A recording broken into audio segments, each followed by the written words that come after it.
Welcome to self-education, self-exploration, self-discovery, and self-expression.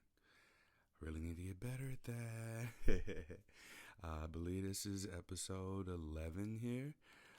So I've been really good about remaining consistent throughout the entirety of this podcast, aka my Out Loud Journal. I have been up to a lot over the past week, especially, but I think that the last 3 weeks have been really transformational for me. I completed what was a 6 week workout program. I did it, Shanti's Beachbody workout for 6 weeks.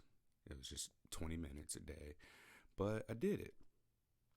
And it felt good. Like I was really happy to have been a part of that the entire time, because after week 3, I was like, oh, I did half of it. I can just go back to weightlifting. I was like, nah, let me go ahead and finish this thing. And I did. And there is just something that is so satisfying about finishing. And it trains us to continue to do it. It trained me to continue to do it. And I look back on other things that I've finished and been proud of. I finished college. I finished playing football for as long as I could through college. And yeah, I guess those are like the big milestones of things that I've completed. And then there's a lot of stuff that I'm like in the process of as well. For my nonprofit, I just completed a survey. The goal was to get 1,000 people within 2 months to take a herpes survey.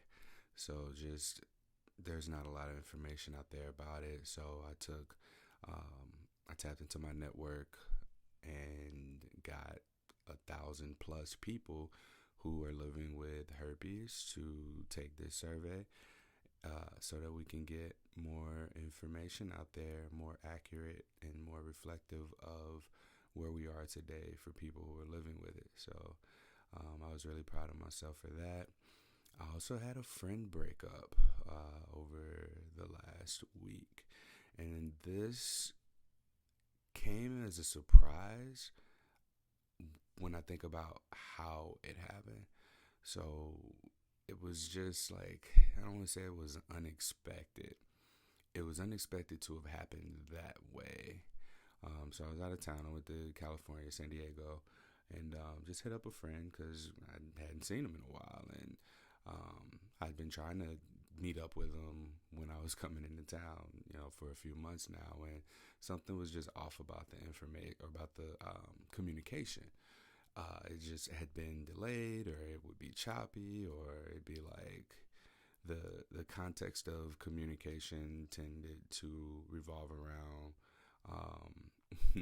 I guess we'd say, revisiting a trauma bonding situation. And so, that was sort of like my indicator that the friendship was probably dwindling away. So,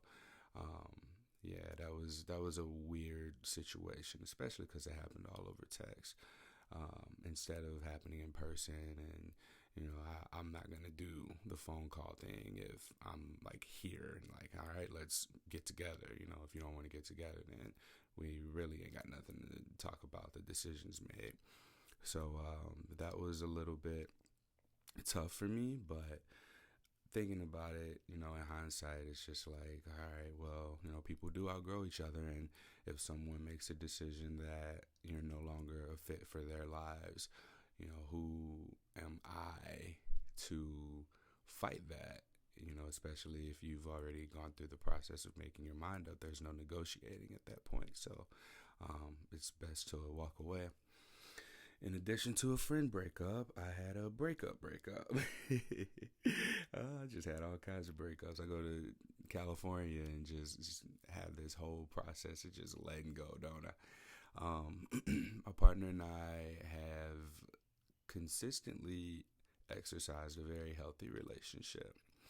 And there came a point where there was just like this reoccurring issue that wasn't enough to end the relationship, but it was enough to make note of, so to speak.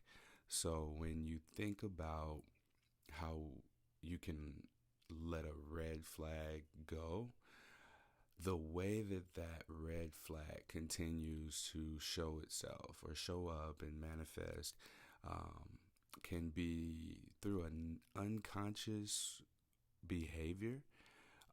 And for me, this unconscious behavior really made me appear insecure or jealous, confusing, controlling.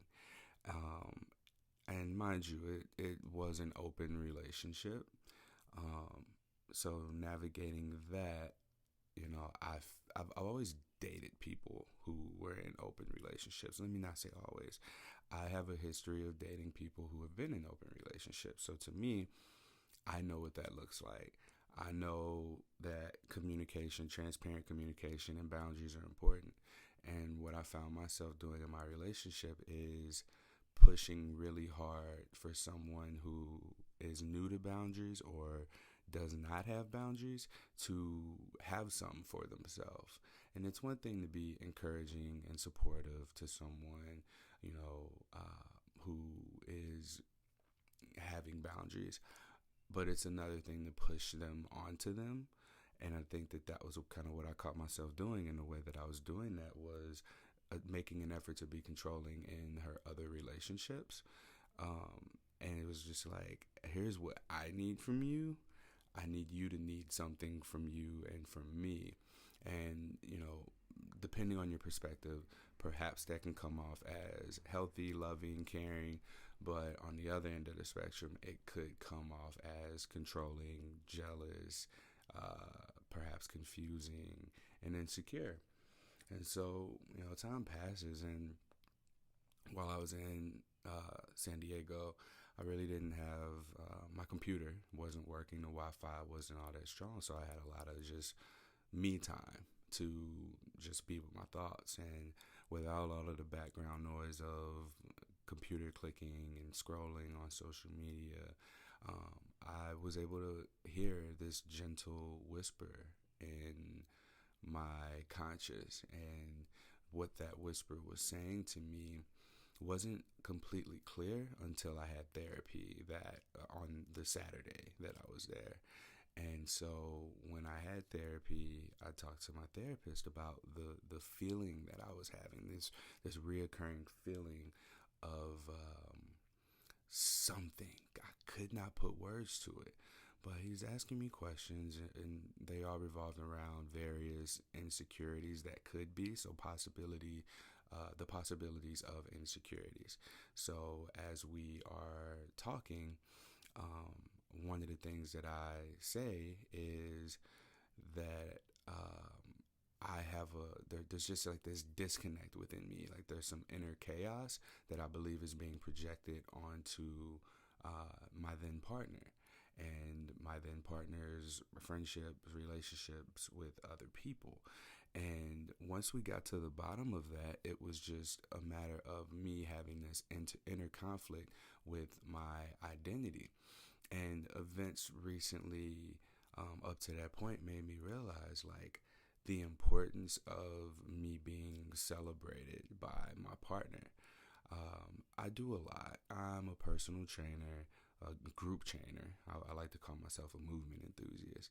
I am a yoga teacher. I am in yoga teacher training. I run a nonprofit. I host 2 podcasts.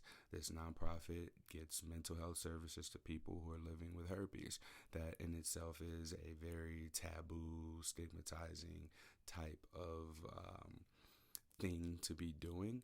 And what I learned is that not a lot of people are really okay with their significant others having their particular vehicles of self-expression and doing whatever it is that they're doing in the world, perhaps out of jealousy, resentment.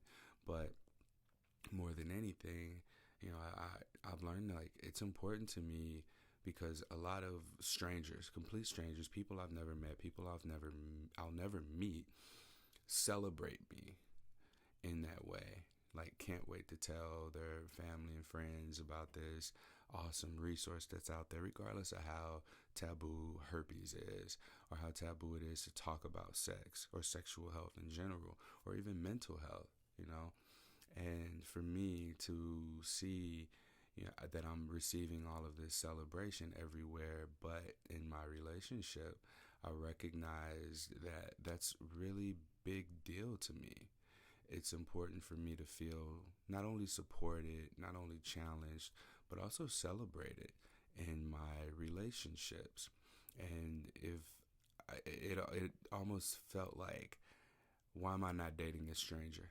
This stranger sees me, but I'm not seen by someone that I've been seeing for a long time. And, this has been a reoccurring thing in past relationships as well. Just not being seen by the person that I'm spending the most time with. And perhaps they have seen me and just have taken me for granted. And I recognize that perhaps that's an ego driven thing, but I don't feel that way. And other people can say whatever they want about it. It's, oh, you're just not having your ego stroke. No, it's that's just important to me. It's important for me to be celebrated. I don't recall being celebrated as a child. So perhaps this is a trauma response. Perhaps this is like me getting needs met that weren't met as a child through the gift that I've acquired as a result of what my childhood trauma was. And I believe that my childhood trauma really stems around being needed, perhaps having like a superhero complex, and really being the emotional support for my mother that wasn't there, and there not being really a safe place for me to express myself. So perhaps I felt like, I just needed to be good, be good, be good. And that be good has consistently played in my head like a record player on repeat throughout my entire life. So it's important to me that I get recognized for being good, doing good. I don't know. But I'm aware of where this could be coming from for me. And I'm also aware that, I'm dealing with it, like I'm healing. And so, yeah, like having not felt celebrated caused me to see just really that may have been the root of a lot of the disagreements that we've had. And while I'm coming off as insecure, jealous, controlling, there was a fourth thing: insecure, jealous, whatever those all were. um, I'm coming off as those things because I'm struggling to communicate what it is that I need. And I'm doing so in a way by trying to not be needy. And this is a trauma with my dad. Like, I tried so hard to just not need anything because I was afraid that if I did communicate my needs and they weren't met, I think that pain was far more intense to me than just not having my needs met at all. It's the point of asking. And I think that's been sort of like this metaphorical hand slap for me.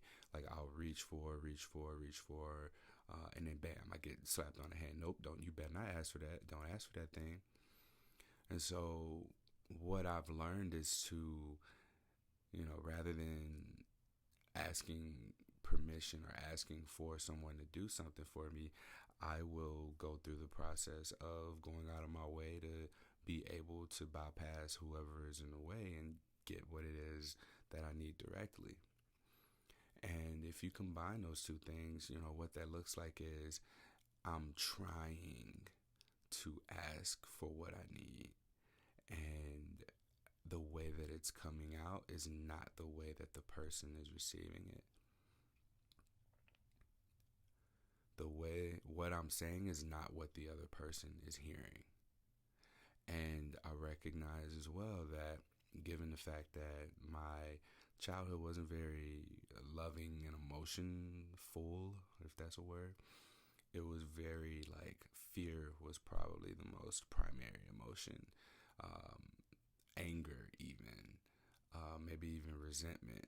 You know, those were the feelings that I recall from my childhood home. And so being in a place of, you know, I'm not recognizing anything that's not those things. So I come off as emotionally neutral or numb. And so when I'm communicating, hey, I need this because I'm learning boundaries. I'm learning healthy communication, nonviolent communication, and I'm asking for what I want, and it perhaps is coming off very dry and monotone. Of hey, I need you to do this thing for me. Of hey, I need to see more of this from you. And I think that because of the absence of emotion, oftentimes it's falling on deaf ears.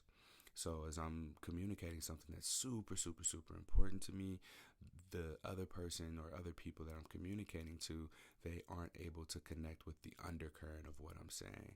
And in a world where our attention is just so divided between family, friends, relationships, potential relationships, side pieces, work, school, hobbies, interests, social media, phones, video games, it's almost as if I'm not my signal isn't resonating with the person because I'm unable to put emotion into it.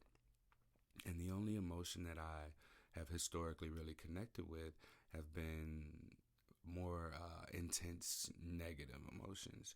So if we're talking about like anger, if we're talking about violence, if we're talking about aggression, and being someone who dates outside my race, being a black man, 32 years old, I'm a pretty big dude. I'm 6 foot 250.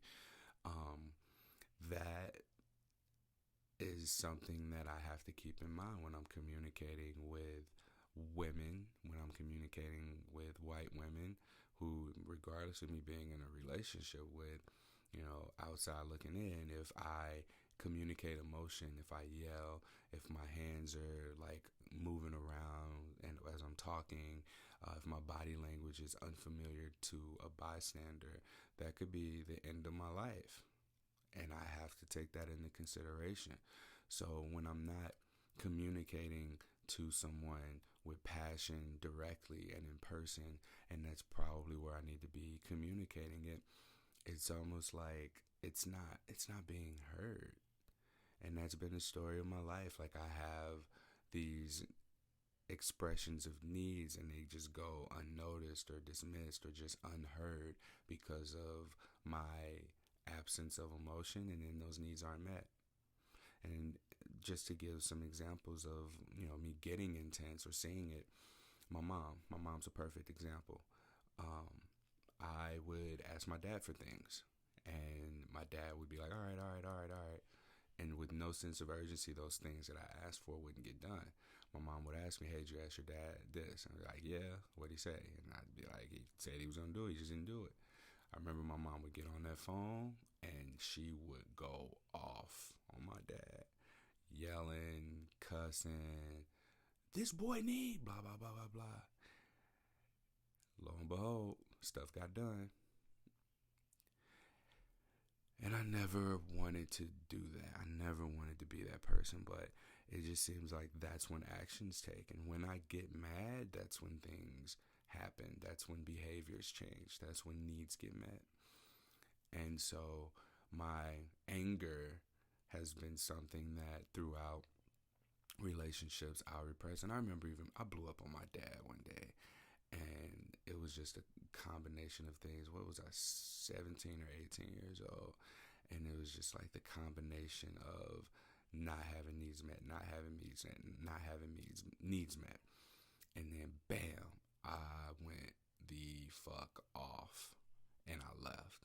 Like there was some issue with my car. It was like he dismissed something that I said, and it was like I didn't effing say that, and I just went in and then I left. My dad and I think that from that time he respected me. do I have to get angry? Why do I have to, like, why can't I just communicate with someone like this and just say, hey, you're doing this thing, or here's how I'm interpreting a behavior from you. I would really like if we can just make this change. Can we do that? But instead, like, I gotta like yell. Like, even at a job that I've quit, there have been times where like I'd stay late, I'd be given an unreasonable deadline, I'd be told to do a bunch of things and then be asked why I didn't do one particular thing, when it's like I can't do all these things at once. And I'd be a good employee based on, what expectations I'm aware of. And then I just, over time, dealing with the stuff I was dealing with, my blow up looked like me quitting. It was just like, you know what? Ain't no conversations. I'm quitting. Because I wasn't heard before that, like, I would ask, what can I do? How can I be a better employee? What can I do to succeed here? And it just seemed like people weren't hearing that. No one was hearing me. Same thing in relationships. I need this. Can you help me get this need met? Yeah, sure, whatever. And then it just takes for me to, like, I have to yell. I have to get angry. I have to get aggressive for people to take me seriously. Why? Even with the survey I mentioned earlier, I asked people, hey, please take the survey. Please take the survey. I put this together. I put a lot of time into it. The last 4 years, I've been interviewing people. Over the last month, I've, like, worked with a professional who creates surveys. Here it is. All I need is for people with HSV to take this survey, and then we're going to be able to directly challenge the stigma that exists with information that is accurate, transparent, comes from our community, and we'll be able to put this out there. And it was so amazing to get like 300-400 responses right away. But then I noticed that there weren't men responding, and the places that I've shared this, I know men are there. Men listen. It took for me to get angry and be like, hey, I will DM every one of you until this survey hits a certain goal. And it was like, I need y'all to do this. I put 4 years into this. You can't give me 10 minutes?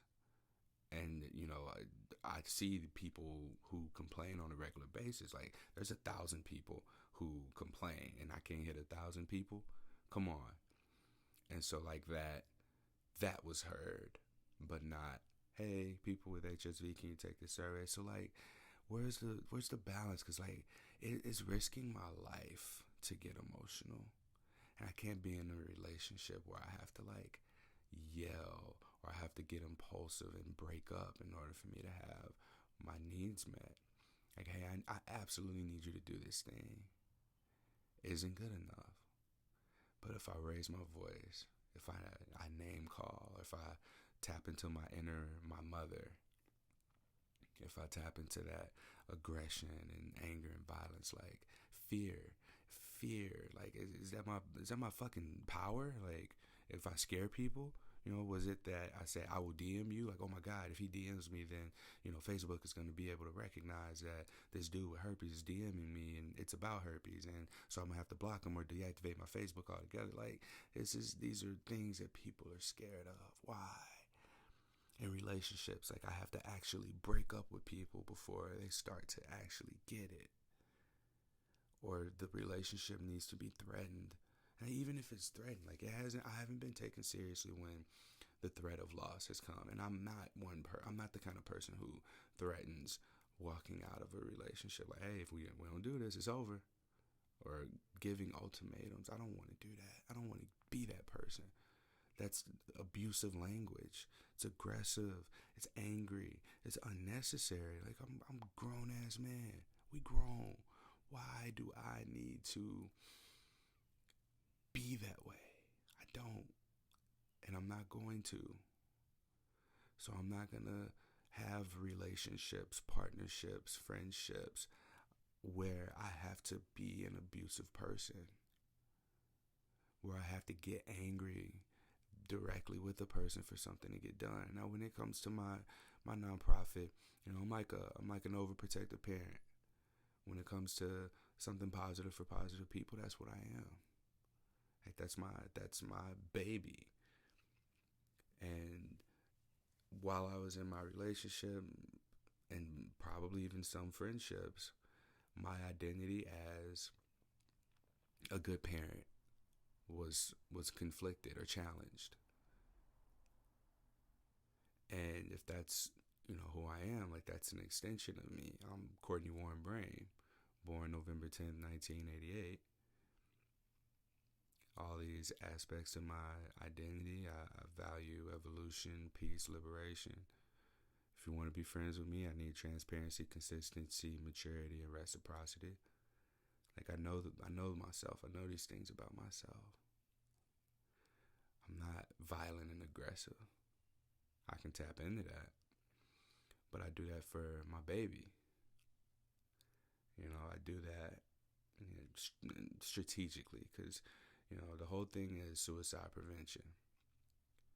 And suicide makes me angry.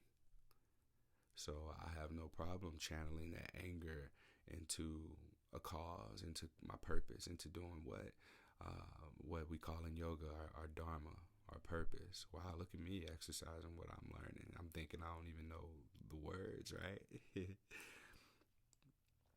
But I just know that if I see myself becoming the kind of person that I don't like, or who conflicts with my beliefs about myself, my identities, because like Prince said this: what you think is real. It's true. I'm sorry. What you think is true. What you think is true. Yeah, those 5 words. And that resonates with me. Like, I know who I am. I know these aspects of my identity, and I know who I'm not. I can communicate that. I can communicate this is who I am, this is who I ain't. Simple as that. So it's been a 3 weeks. It's definitely been a 3 weeks. What I learned from this experience is I've developed a newfound sense of trust for myself. I've learned that, in order to prevent these blow-ups, perhaps I need to stop being so scared of being angry. Being angry has not been a bad thing all the time when I channel it through my work, my nonprofit, my passion. Channeled through that, things get done. Things are communicated. Things resonate with people. So, like, I mean, the next thing is just going to be me getting fired up and being like, hey, I need, now, I got the survey, and at this point, like, I need people to put this information where it needs to be. And for my relationships, I'm going to have to communicate emotion in the moment when it happens. Like, hey, I don't like that you said that. Like, I'm mad about this. I'm sad about this. Or even when it comes to the celebratory things, like, yeah, this is amazing. Congratulations. Like, I feel hopeful. Communicating feelings is just something that I've learned I have to be able to add to the interactions. It's challenges. I'm in the process of taking my pre-workout. It's about 5:20 a.m. and I did my yoga this morning already, but I just felt really compelled to come in and get this recording while there's no construction. It's quiet. All you might hear are birds chirping and maybe a car riding by every now and then, but this is like peak quiet time for me to be able to record a podcast. So I'm about to down this pre-workout real quick. I'm throwing it back, and then I'm going to take a swig. So give me I don't want to edit this, so give me like the next 15 to 20 seconds to be able to just take this down real quick. Hold on.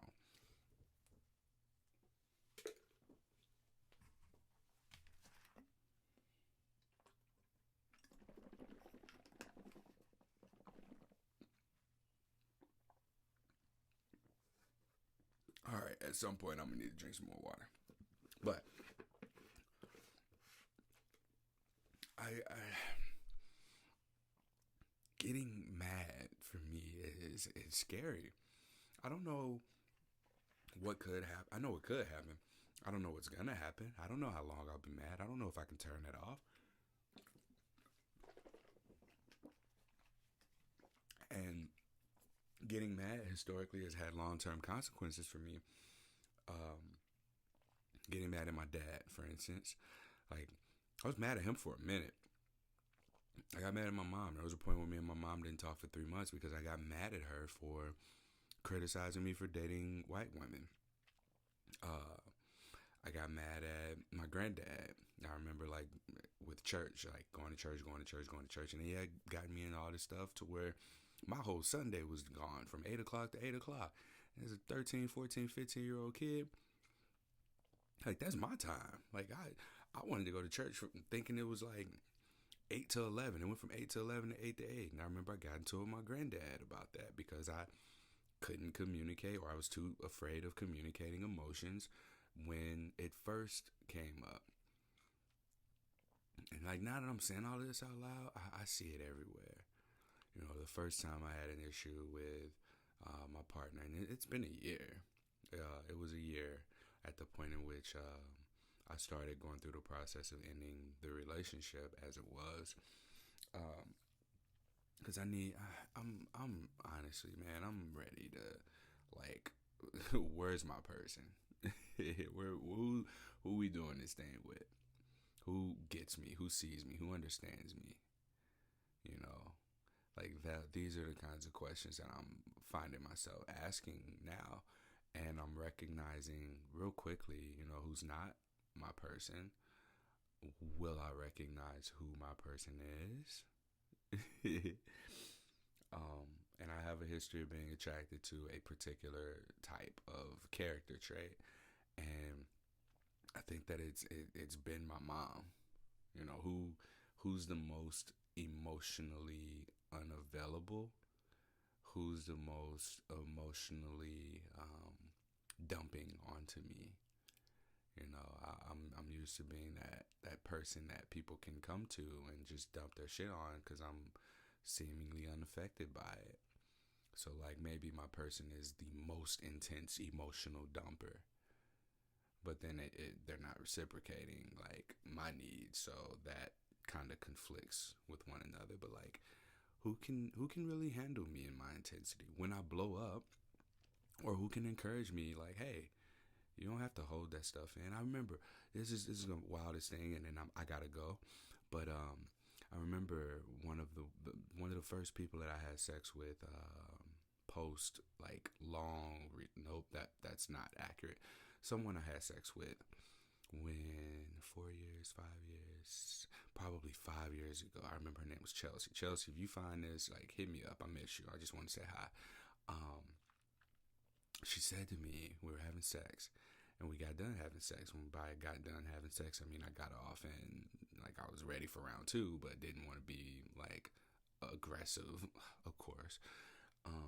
And when I got done, she looked at me. She goes, I felt like you really wanted to get off more. You can come as much as you want. And I was like, what? Because I've been conditioned to like just last long and not have multiple orgasms. Because at that point in time, like, that's what I was doing. I was like sex deprived. So any chance I got to have sex, like, I wanted to have a lot of sex. So with most women, I don't know if that's just like an expectation, but like lasting for a really long time has actually not been a good thing. So watching what you see in porn may not always be what's in real life. But anyway, looking back on that, what that represented for me was it's okay to be yourself. It's okay to ask for what you want. It's okay to do what you want. And like, that was the most liberating thing anyone had ever said to me. Like, as wild as that is, you know, you can come as much as you want. That was so liberating. And the reason being because sex to me actually is emotions. Like, it's tied to emotional connection. Sex is a vehicle of connection. And through sex, I think that I've expressed emotion and felt connected to. So for Chelsea to have seen me and been like, hey, like, I see you, I recognize what you need, like, I can handle that intensity. That's what I heard. And so, like, in dating and looking for what it is that I'm looking for, like, I recognize, again, the need to be supported, challenged, and celebrated. And then, like, being seen in that sense of, Courtney, if you're angry, be angry. Say what you need to say with what undercurrent you need to say behind it. I can handle it. That is what I need, because I get intense, and I also have this fear of my own intensity. So someone who is capable of accepting and embracing my intensity, because I handle everyone else's intensity. Like, I talk to people all the time who are sad, depressed, angry, violent, suicidal, through my nonprofit. And so, like, I'm able to be that for them, but I've not had anyone really be that for me. Like, people listen to me. Like, people ask, how am I? And I tell them. But, like, that's it. Like, there's no... I make an active effort to keep the emotions out of it. And no one's really ever given me permission to be emotional. So, to me, I think that my whole value of liberation for myself is something that extends to the relationship of my person, if you will. So being able to be supported in that capacity is really what's important to me. And I haven't had that safety to be angry, be sad, be upset, be frustrated. Neither have I had, like, the space to really be celebrated in my excitement and my joy and pleasure and all these other things, man. Just the positive emotions, because I'm learning words for those now, and I'm looking for it. Like, I'll be really, really geeked about a new anime episode coming out, and I don't really have anybody to celebrate that with. And maybe I just need to join, like, some meetup groups or something so that I can get this in various ways. But I'm really just starting to look at what my needs are and see that I'm a needy person, and my needs are to be supported when I need to be supported, challenged when I need to be challenged, and celebrated when I need to be celebrated. Like, that's my formula for being seen. So I know what I need to look for. Now moving forward, I know what I need to be putting out. Because, like, I celebrate people often. When people tell me that, you know, their dating life's going well, or if they had a successful herpes disclosure, or, like, they've got something going on, like, I celebrate that shit. Like, I'm going to hype you all the way up. When people tell me something bad happened, you know, I'm going to celebrate that happened, because it's welcoming in something great for you. So I have no problem celebrating other people. I have no problem with uplifting people when they're down, and, like, giving people permission to express their own emotions. But I have a problem giving myself permission to express my own emotions. So that's the next phase of my life right now, is being able to do that in the moment. You know, being able to feel safe and surround myself with people, a support system, community, and partners and relationships and friends who can allow for me to dispel the emotional intensity that I have, but, like, not let it build up. So maybe emotion in microdoses is going to be enough for me to not have a huge explosion later down the road. And if that's the case, then I can 100% handle that. Like, that's not an issue at all. All right. If you're listening, thanks for hearing me. I feel like this gave me the feeling of, like, this space is just safe for me to be able to just come on here and say what I need to say and have the self-expression. It's helpful, and I hope that you were able to learn something from this. You know, maybe you learned that it's important for you to be supported, challenged, and celebrated in your relationships. All right. That concludes this episode of Self. If you want to connect with me, Courtney at selfpodcast.com. Yeah, selfpodcast.com. I was like, did I get the Self website? Nope, that mother is expensive. I can't afford that one. So selfpodcast.com. You can email me, Courtney at selfpodcast.com. Yeah, thank you for listening.